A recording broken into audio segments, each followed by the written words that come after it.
Hello everyone, you are most welcome in English with Vijay sir YouTube channel. और tenses श्रृंखला में आज का हमारा टॉपिक है प्रेजेंट परफेक्ट टेंस। इससे पहले हम प्रेजेंट इंडेफिनिट और प्रेजेंट कंटिन्यूस टेंस कर चुके हैं। आज हम करते हैं present perfect tense. Present perfect tense में सबसे पहले हम आइए इसके मेन वर्ब के बारे में जान लेते हैं। इस टेंस में मुख्य क्रिया जो मेन वर्ब है उसके साथ चुका है, चुकी है, चुके हैं, चुका हूँ, लिया है, दिया है, ली है, दी है, की है आदि का प्रयोग हम करते हैं।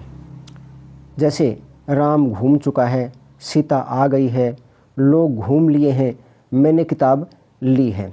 या हम ये भी कह सकते हैं सीता आ गई है को हम कह सकते हैं सीता आ चुकी है, मैंने किताब ली है को हम मैं किताब ले चुका भी कह सकते हैं।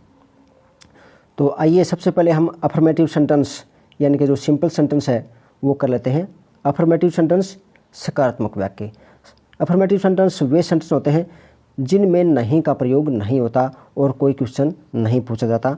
इसमें हम सब्जेक्ट प्लस हैज़ या हैव जो हमारे दो हेल्पिंग वर्ब हैं उनमें से किसी एक का प्रयोग करेंगे और प्लस वर्ब की थर्ड फॉर्म प्लस ऑब्जेक्ट। यानी कि इस टेंस में हैज़ या हैव हेल्पिंग वर्ब का प्रयोग होता है और वर्ब की थर्ड फॉर्म का प्रयोग होता है। तो आइए कुछ एग्जाम्पल देखते हैं।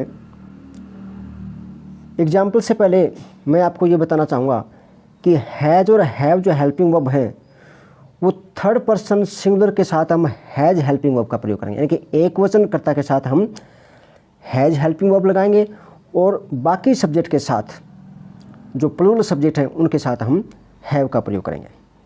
फॉर एग्जाम्पल, राम स्कूल जा चुका है। तो इस सेंटेंस में राम हमारा सब्जेक्ट है जो कि थर्ड पर्सन सिंगुलर नंबर एक वचन है, उसके साथ हम हेल्पिंग वर्ब हैज़ का प्रयोग करेंगे। गो हमारी वर्ब है जो कि इसका थर्ड रूप गोन हो जाएगा। तो इस तरह हमारा वाक्य होता है Ram has gone to school. मैंने खेल लिया है या हम कह सकते हैं मैं खेल चुका हूँ। तो मैंने आई फर्स्ट पर्सन सिंगुलर नंबर है लेकिन इसके साथ हम हैव हेल्पिंग वर्ब का प्रयोग करेंगे। तो आई हैव हमारी वर्ब है प्ले का प्लेड हो जाएगा, आई हैव प्लेड। और इसमें हमारा ऑब्जेक्टिव पार्ट नहीं है। हमने फिल्म देखी है या हम कह सकते हैं कि हम फिल्म देख चुके हैं। तो हमने का सब्जेक्ट हुआ वी एक फर्स्ट पर्सन और प्लूरल सब्जेक्ट है तो यहाँ हम हैव का प्रयोग करेंगे। सी जो कि हमारी देखना मेन वर्ब है उसका थर्ड रूप सीन हो जाएगा और अंत में हमारा ऑब्जेक्ट होगा। तो इस तरह से हुआ we have seen the film. तो नेक्स्ट है नेगेटिव सेंटेंस, नकारात्मक वाक्य। नकारात्मक वाक्य ऐसे वाक्य होते हैं जिनमें हम नोट का प्रयोग करते हैं। ये सिंपल सेंटेंस की भांति अफर्मेटिव सेंटेंस की भांति इसमें सब्जेक्ट प्लस हैज़ हैव में से किसी एक का प्रयोग और नोट का प्रयोग होता है प्लस वर्ब की थर्ड फॉर्म प्लस ऑब्जेक्ट। यानी कि इसमें सिर्फ नोट का प्रयोग एक एक्स्ट्रा होता है। फॉर एग्जांपल उदाहरण के लिए राम स्कूल नहीं गया है, हम इसको राम स्कूल नहीं जा चुका भी कह सकते हैं क्योंकि ये जा चुका है थोड़ा सा ओड लगता है इसलिए मैंने लिखा है राम स्कूल नहीं गया है। तो यहाँ हमारा सब्जेक्ट है राम जो कि सिंगुलर है, थर्ड पर्सन सिंगुलर यानी कि एक वचन, उसके साथ एक वचन की हेल्पिंग वर्ब हैज़ का प्रयोग करेंगे। उसके बाद हम नोट लगाएंगे और यहाँ हमारी जो मेन वर्ब है गो उसका थर्ड रूप गोन हो जाएगा और फिर ऑब्जेक्ट लगाएंगे। तो हमारा सेंटेंस हुआ Ram has gone to school. Next sentence, मैंने नहीं खेला है या मैं नहीं खेल चुका हूँ। तो मैंने आई के साथ लगाएंगे have not played, I have not played. हमने फिल्म नहीं देखी है, हमने subject we have not seen the film. Next है इंटेरोगेटिव सेंटेंस अर्थात प्रश्नवाचक वाक्य। प्रश्नवाचक वाक्यों में का फॉर्मेट समझ लेते हैं।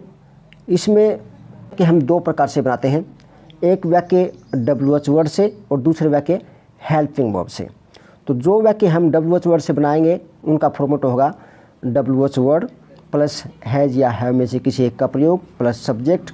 और यदि वाक्य में नोट है तो हम नोट लगाएंगे और नहीं है तो हम उसको स्किप कर देंगे प्लस वर्ब की थर्ड फॉर्म प्लस ऑब्जेक्ट और फिर अंत में हम क्वेश्चन मार्क लगाएंगे।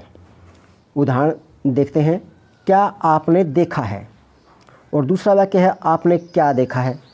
अब ये देखिए दोनों वाक्य प्रश्नवाचक हैं, लेकिन दोनों अलग अलग तरीके से बनाए गए हैं। पहले वाक्य में हमने हैव यू सीन लगाया है, और दूसरे वाक्य में आपने क्या देखा है हमने व्हाट का प्रयोग करके बनाया है, व्हाट यू हैव सीन। अब दोनों में डिफरेंस क्या है, समझने वाली बात ये है कि यदि किसी सेंटेंस में क्या वाक्य के आरंभ में आता है, यानी कि किसी सेंटेंस की शुरुआत क्या से होती है, तो वो वाक्य सदैव हेल्पिंग वर्ब से ही बनेगा। जैसे हमारा पहला सेंटेंस है क्या आपने देखा है, तो ये हो जाएगा यू के अनुसार, हमारा जो सब्जेक्ट है यू सेकंड पर्सन, उसके अनुसार हैव का प्रयोग, हैव यू सीन। और नेक्स्ट सेंटेंस है आपने क्या देखा है, तो जिस वाक्य में क्या बीच में आएगा वह वाक्य सदैव WH वर्ड से बनेगा। तो इस वाक्य में क्या बीच में आया है, तो ये हुआ व्हाट WH वर्ड। उसके बाद में हम हेल्पिंग वर्ब लगाएंगे हैव यू के अनुसार, क्योंकि हमारा सब्जेक्ट यू है, तो व्हाट हैव यू सीन। कुछ और एग्जाम्पल देखते हैं। अन्य एग्जाम्पल है क्या राम स्कूल गया है, या क्या राम स्कूल जा चुका है। तो हमारा सब्जेक्ट यहाँ राम, तो ये हो जाएगा has Ram gone to school. क्या वो खेल चुका है, हैज़ ही प्लेड। ये सेंटेंस, ये दोनों सेंटेंस हेल्पिंग वर्ब से बनाए गए हैं। क्योंकि इनकी शुरुआत में ही क्या वर्ड आया है। लेकिन अगला वाक्य देखिए अधिरथ क्यों नहीं आया है। अब इस वाक्य में क्या या क्यों जो है वो वाक्य के बीच में आया है, तो यहाँ हम WH वर्ड का प्रयोग करेंगे।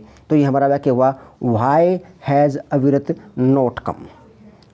उम्मीद है कि आपको प्रेजेंट परफेक्ट टेंस का कंसेप्ट इस तरह से समझ में आ गया होगा। और यदि आपको कोई डाउट या आपकी कोई बात आपको समझ में ना आए, तो आप कमेंट बॉक्स में कमेंट करके पूछ सकते हैं। Thanks for watching this video.